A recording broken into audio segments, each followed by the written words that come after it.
அந்த பிரச்சாரத்திலே நீங்கள் பார்த்துருப்பீங்கன்னு நினைக்கிறேன். இறங்கி இத்தனை நாள் வேனை விட்டே வராதவர் அன்னைக்கு இறங்கி சைக்கிள்லாம் ஓட்டியிருக்காரு. நான் கூட நினச்சேன் என்ன திடீர்னு அண்ணனுக்கு இவ்வளோ அறிவு எங்கேருந்து வந்ததுன்னு பார்த்தா வழக்கம் போல் அதே பவன் கல்யாணம் தான்.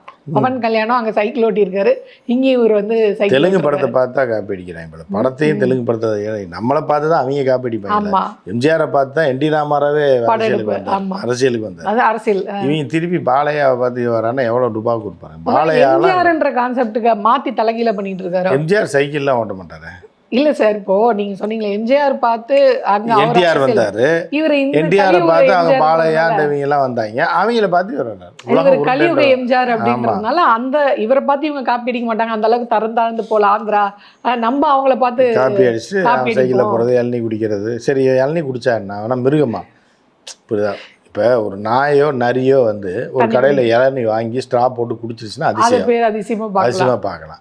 விஜய் இளநீ குடிக்கிறத நீங்கள் ஏன்டா அதிசயமாக பார்க்குறீங்கன்றது தான் இப்போ கேள்வி. இப்போ ஒரு குரங்கு சைக்கிள் ஓட்டுது அப்படின்னா இந்த இதில் பார்ப்பாங்க. ஏன்னா அது இந்த சர்க்கஸ்லாம் பார்த்தீங்கன்னா புலி வந்து சைக்கிள் ஓட்டும், யானை வந்து ஓட்டும், இதெல்லாம் வந்து பார்க்கணும் பரவாயில்ல.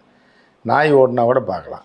இது சைக்கிள் ஒரு மனுஷன் ஓட்டுறான் அப்படிங்கும்போது அப்போ மனுஷனே இல்லைன்றீங்களா? என்ன சொல்ல வரீங்க நீங்கள்? என்ன தெரியல, அதை ஏன் போய் பார்க்க போறீங்க? அதான் எங்களுக்கு தெரியல. சைக்கிள் ஓட்டுறது இவ்வளோ பெரிய விஜய் சைக்கிள் ஓட்டுறதுன்னா குரங்கு சைக்கிள் ஓட்டுற மாதிரி நினச்சிட்டாங்க போல. இந்த ஒரு மிருகம் ஓட்டு நம்ம போய் பார்க்கலான்னு வர்றாங்கன்னு நினைக்கிறேன். இப்போ அந்த அளவுக்கு அவங்க ரூல்ஸை வந்து ஃபாலோ பண்ணக்கூடிய ஆளா விஜய்? ஏன்னா 12:30 to 3:30 உங்களுக்கு பர்மிஷனு, நீங்கள் வந்து ஆல்மோஸ்ட் 3:35 அங்கே வந்துட்டீங்க.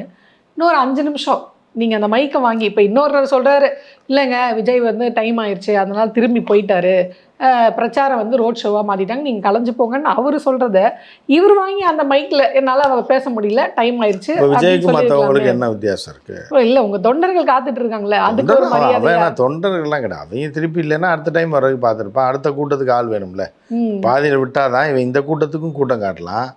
அடுத்து பக்கத்து ஊருக்கு வரும்போது அவன் திருப்பி வருவான். இப்போ நான் போய் பார்த்துடலாம், அதே கூட்டத்தை வச்சு 2-3 கூட்டமாக மெயின்டைன் பண்ணி. பக்கத்து ஊர் பக்கத்தில் இப்போ காரைக்குடி பக்கத்தில் ஏதாவது ஒரு மாவட்டத்துக்கு வந்து பிரச்சாரத்துக்கு போவாங்க, பேசல இங்க வந்தா போவாங்க. அந்த கூட்டத்தை வச்சு 3 இடத்துல காட்டிடுவாங்க. அதான் இப்போ இந்த புதுச்சேரி வழியாக போய் நான் கடலூருக்கு போக விருப்பம் இல்லைன்றது அந்த மாதிரி தான் இருக்குமோன்னு எனக்கு தோணுது. ஏன்னா அதே மூஞ்ச எதுக்கிட்ட புதுச்சேரியில பார்த்துட்டாங்க, காரைக்குடி அது எப்படி கடலூர்ல இருக்கவங்க தான் வந்து புதுச்சேரியில பார்த்துருப்பாங்க. அப்ப எதுக்கு திருப்பி கடலூர் போய் அந்த புதுச்சேரி ஜனம் திருப்பி வராம போயிடுச்சுன்னா அசிங்கமா வந்து காரைக்குடி போயிடுவாங்க. ஆனால் அந்தளவுக்கு ஒன்றும் கூட்டம் வரலையே சார் காரைக்குடிக்கு. இவர் போகிற வழியில் எல்லாமே 2 பக்கம் திமுக ஃப்ளாகோட நடுவில் வண்டி காலியாக தான் போயிட்டு இருந்தது. இல்லை அது ரோட்டில் போகும்போது அதுக்காக தான் சைக்கிளில் இறங்குனது. ஓ நம்ம கூட்டி இறங்கினோம்னா 4 பேர் வருவாங்க, பக்கத்தில் நெருங்கி வருவாங்க. அப்போ அது கூட்டமாக காட்டலாம் அப்படின்றது தான் காட்டுங்க. எல்லா டுபாக்கூர் வேலையும் காட்டுவாங்க, எலெக்ஷன் வரைக்கும் வந்து எல்லா டுபாக்கூர் வேலையும் காட்டுவாங்க. நீ என்னென்னலாம் வேலை காட்ட போகிறாங்க நம்ம பொறுத்து வந்து பார்க்கலாம். அதாவது இந்த 23ஆம் தேதி வரைக்கும் என்னென்ன ரோட் ஷோ, சைக்கிள் ஓட்டுறது, சோறு திங்கிறது, அது மாதிரி என்னென்ன குடிக்கிறது, அதை எதாக இருந்தாலும் இவங்க போய் பார்ப்பாங்க, கை தட்டுவாங்க. எள்ளி குடித்தாலும் கை தட்டுவான், டீ குடித்தாலும் கை தட்டுவான். இந்த இதெல்லாம் பார்த்தீங்கன்னா பிஜேபியில் அண்ணாமலைலாம் போய் புரோட்டா போட்டாங்க. நீ ஐஏஎஸ் ஆஃபீஸர், நீ எதுக்கு போய் புரோட்டா போடுற? நீ புரோட்டா போட்டு சரி, நீ புரோட்டா போடுற, ஆம்லேட்லாம் போட்டு காமிச்ச, இது எதுக்கு? இது போடுறதுனால என்ன? உனக்கு ஆட்சிக்கு வந்து நீ புரோட்டா போடுவேன்னு கேட்டேன். என்ன முட்டா பசங்க அவனும். அதாவது இந்த கூமுட்டைங்களை வந்து கூமுட்டையாகவே வச்சிருக்கிறதுல அவர்கள் மாதிரி ஒரு இது யாருமே கிடையாது. இல்லை இவரால் சீமான் மட்டும்தான் அந்த விஷயத்தில் பாராட்டலாம். அந்த மாதிரிலாம் பண்ண எதனால அப்படி தெரியல. அவரு தெரியாத, அவருக்கு நல்ல சமையல் தெரியும் சீமானுக்குலாம். ஆம்லேட்லாம் சூப்பராக போடுவாப்புல. ஆனால் அவரும் இதெல்லாம் பண்ணுறது இல்லை. உப்பு கறிலாம் அருமையாக பண்ணுவாங்க. ஆனால் அதுக்கு முன்னாடி அது அங்கே இல்லை பண்ணுவாப்புல. ஆனால் அவர் இந்த மாதிரி கோமாளித்தனம் பண்ணுறதில்ல, அது வகையில் பாராட்டலாம். இவங்க பூராமே இந்த மாதிரி விஜய் இந்த கும்பல் பூராமே டுபாக்கூர் கும்பல் பூரா மக்களோட மக்களாக டீ சாப்பிட்றது இதெல்லாம் வந்து ஸோ மக்களோட மக்களாக இருக்காங்கன்னு என்ன ஒரு நாளைக்கு காட்டினீங்கன்னா என்ன பிரயோஜனன்ற மாதிரி தான் இருக்குது. அதனால் விஜய் ஒரு காமெடியன், ஒரு எப்படின்னா ஒரு குரலி வித்தக்காரன்றதை எதிர்பார்க்க. ஒரு கட்சி தலைவர் குரலை வித்தி. ஆமாம், அப்படிதான். நான் கட்சி தலைவருக்கு சைக்கிள் ஓட்டுறதுக்கு கட்சி தலைவருக்கு என்ன சம்மந்தம் இருக்குது? ஆட்சி செய்யறதுக்கு எப்படி அட்மினிஸ்ட்ரேஷன் என்ன பண்ண போகிற, என்ன திட்டங்கள் வச்சுருக்கேன்ற பேசுவியா? நீ சைக்கிளில் போனேன்னா குரலி வித்தக்காரன் தானே, வச்சுட்டா இல்லைன்றோம். அதுதான், அந்த மாதிரி தான் அதை நம்ம பார்க்கணும். இவ்வளோ நேரம் உங்களுடைய இன்னும் கொஞ்ச நேரத்துக்கு ஒன்றுனா இருந்துச்சுன்னா மரண கிணறுல பைக் ஓட்டுவாங்க, அந்த கூண்டுக்குள்ளே ஓட்டி இங்கே தான் விஜய் வருவார் அப்படின்னு சொல்லி கிரிகாலன் ஷோ மாதிரி தான் அடுத்து ஒருவேளை நீங்க சொல்றது நல்ல ஐடியா. பல இடங்களுக்கு போக வேண்டியதில்லை, ஒரே இடத்துல எல்லாத்தையும் ஒரே இடத்துல ஒண்ணு விஜய் யாரும் வந்து தொந்தரவு பண்ண முடியாது, கூண்டுக்குள்ள அவரு பாட்டு பர்ஃபார்ம் பண்ணிட்டு இருப்பாரு, நீங்களும் வெளியே இருந்து பார்க்கலாம். போலீஸ்க்கு இது ரொம்ப நல்ல ஐடியா. விஜய் அடுத்தடுத்த பிரச்சாரத்துக்கு இந்த இதை யூஸ் மரண கிணறுல வண்டி ஓடனா நல்லா இருக்கும். பிரச்சாரத்துக்கு பிரச்சாரம் ஆயிடுச்சு, வித்தைக்கு வித்தை காமிச்ச மாதிரி ஆச்சு, கூட்டமும் இவரை நெருங்காத மாதிரி இருக்கும். ஏன்னா தன்னைத்தானே சிறுபான்மையோட தலைவர் எப்படி இருக்கிறாரு, நோன்பு கஞ்சி எதுவுமே தெரியாது, எதுவுமே தெரியாது. நோன்பு கஞ்சினா என்னன்னு கூட தெரியாது. சும்மா இதை ஓட்டு போடணும்னா எல்லாம் தொப்பி போட்டு போறாங்க. மு க ஸ்டாலின் போறாரு, உதயநிதி ஸ்டாலின் போறாப்புல, நம்மளும் போவோம், எடப்பாடி போறாரு, ஜெயலலிதா போச்சு, நம்மளும் போவோம் அப்படின்னா அங்க உள்ள கூமுட்ட பசங்க இருக்காங்க முஸ்லீம்ல, அடிமுட்டா பசங்க, இவன்லாம் ஒரு ஆளுன்னு சொல்லி இவனை கூப்பிட்டு நோன்பு திறக்கிற கூப்பிடுறாங்க. நீங்க சொல்றது பார்த்தோன்னே இந்த விவேக் சொல்லு, அண்ணன் நீங்க இப்ப ரவுடி ஆயிட்டீங்க, ஆமா சில விஷயங்கள் எல்லாம் நீங்க பண்ணிதான் ஆகணுன்ற மாதிரி இவன் கூப்பிடுறாங்க. அவங்களும் இவனை கூப்பிட்டு தொப்பியை போட்டு, ஏன்னா அதாவது திராவிட கட்சிகள் குறிப்பாக திமுக வச்சு தான் மைனாரிட்டியாக வாழ்ந்துட்டு இருக்கு. குறைபாடுகள் இருக்கலாம், திமுக ஆட்சியில் எல்லாம் நிறைவாக அப்படியே சிங்கப்பூர் மாதிரி இருக்குன்னா சொல்ல முடியாது. ஆனால் உங்களை காப்பாற்றி, இப்படி சிறுபான்மையினரை காப்பாற்றி கொஞ்சம் நஞ்ச நாள் நீங்கள் தொங்கி தொடுக்கிட்டு இருக்கீங்க அப்படின்னா உங்களுக்கு ஒன்றும் திமுக வந்து கொட்டி கொடுத்து உங்களை அப்படியே இது பண்ணல. நீங்கள் வந்து இன்னும் அழிஞ்சு போகாமல் உத்தரப்பிரதேசம் மாதிரியோ பீகார் மாதிரியோ நீங்கள் நாசமாக போகாமல் இருக்கிறது காரணமே திமுக தான். அதை முதல்ல அவர்கள் புரிஞ்சுக்கணும். மேலே வர்றையோ இல்லையா அது வேற, அதுக்குள்ளே நான் வரல. திமுக நான் 100% லீக் ஆண்டி மாதிரி அவங்கள வந்து குழியில் விழுந்துடாமையோ இல்லை நீங்கள் இன்னைக்கு வரைக்கும் இந்த லெவலில் இருக்கீங்கன்னா அதை காப்பாற்றிட்டு இருக்கதே அந்த ஒரு கட்சி தான் இருக்குது. பாக்கி இன்னும் அதிமுக இருந்துச்சு, ஜெயலலிதா இருந்த வரைக்கும். அது இப்போ எடப்பாடி மொத்தமாக கொண்டு போய் அடமானம் வச்சதுலேருந்து அது அடகுக்கு போன பொருள் திரும்பாதுன்ற மாதிரி ஆயிடுச்சு, முழுகிருச்சு. ஆமாம், மூழ்கி போச்சு. அப்படி இருக்க மீதி இருக்கிற ஒரு சோர்ஸே அழிச்சு விடணும்னு பார்க்குறேன். உங்களுக்குலாம் என்ன உங்களுக்குலாம் யோசனை இருக்கா இல்லையா? இவெல்லாம் ஒரு ஆளுன்னு சொல்லி இவனெல்லாம் கஞ்சி கூப்பிட்டு இந்த படத்தை வச்சிருக்கான்ல உங்களை தீவிரவாதியா இல்லை கேஸே மூஞ்சி எங்கே கொண்டு வைப்பீங்க? ஸோ இப்படி வந்து என்னென்னா எவ்வளோ நாளைக்கு தான் நீங்கள் இப்போ சில பேர் முட்டாளாவே இருப்பான்னு தெரியல. எல்லாரையும் உலகத்தில் எங்கே என்ன நடந்துகிட்டு இருக்கு, இப்போ எவ்வளோ சீரியஸாக எவ்வளோ விஷயங்கள் போயிட்டு இருக்கு. இந்த நேரத்தில் இவெல்லாம் ஒரு ஆளுன்னு சொல்லி மாற்ற வேணும், மயிறு வேணும், மண்ணாங்கட்டி வேணும்னு வந்து நீ வந்து இது பண்ணிட்டு இருந்தீங்கன்னா அப்படின்லாம் என்ன அறிவில் இருக்கீங்க அப்படின்ற ஒரு கேள்வி வருதுல்ல.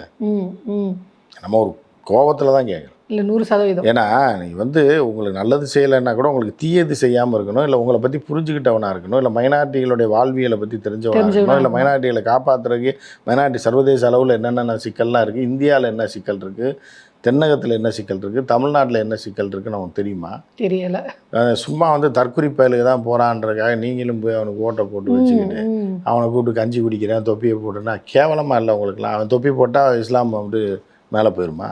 என்ன கேள்வி இருக்குல்ல, இஸ்லாமியர்கள் சிறுபான்மையர்கள் என்ன கேள்வி என்ன செஞ்சேன்னு இல்லை, உங்களை குழியில கொண்டு தள்ளுறதுக்கு தான் அவன் எல்லாம் பண்ணிட்டு இருக்கோம். கூட சேர்ந்து வேலை பார்க்குறாரு. பார்த்துட்டு நீங்கள் வந்து தொப்பியை போட்டு கூப்பிட்டு கேவலமாக இருக்குது. இதெல்லாம் ரொம்ப அசிங்கமாக இருக்குது. இந்த இன்னைக்கு போய் கம்ப்ளைண்ட் கொடுத்துருக்காங்க, சில உணர்வாளர்கள் போய் கொடுத்துருக்காங்க.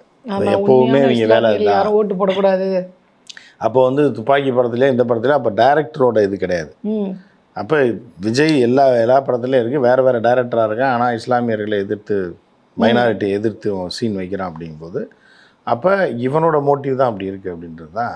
இவரா சில சீன்ஸ் அப்படி ஃபிக்ஸ் பண்ணுறாரு அப்படின்ற மாதிரி சொல்லி தான் சொன்னால் ஈஸியாக சான்ஸ் கொடுத்துருவாரு அப்படிங்கும்போது அப்போ அவர் விரும்புகிறாரு. அவர் டேட்டுக்காக இவங்களும் சொல்லிடுறாங்க. என்ன இருக்கு, இஸ்லாமியனை வச்சானா கிறிஸ்டியனை வச்சானா, எனக்கு காசு வருது, காசு கிடைக்குது, விஜய் வச்சு படம் எடுத்துருக்கோம், ஒரு டேரக்டர் எஸ்டாப்ளிஷ் ஆகிட்டோன்னு அவங்க பண்ணிட்டு போயிடுவாங்க. மற்றபடி இவருக்கு சித்தாந்தமோ இல்லை ஒன்றும் இல்லை. இவ்வளோ நாள் வந்து இப்போ கடலூர் பிரச்சாரத்தை பற்றி நம்ம அடுத்து பேசலாம். ஏன்னா 12 நாள் தான் இருக்குது இன்னும் தேர்தலுக்கு. அப்படி இருக்கும்போது நான் தொடர்ந்து பிரச்சாரத்துக்கு போவேன் அப்படின்னாரு. ஃபஸ்ட்டு கடலூர் பிரச்சாரத்தை ரத்து பண்ணார், கேட்டால் புதுச்சேரியில் எலெக்ஷனு அப்படின்னாரு.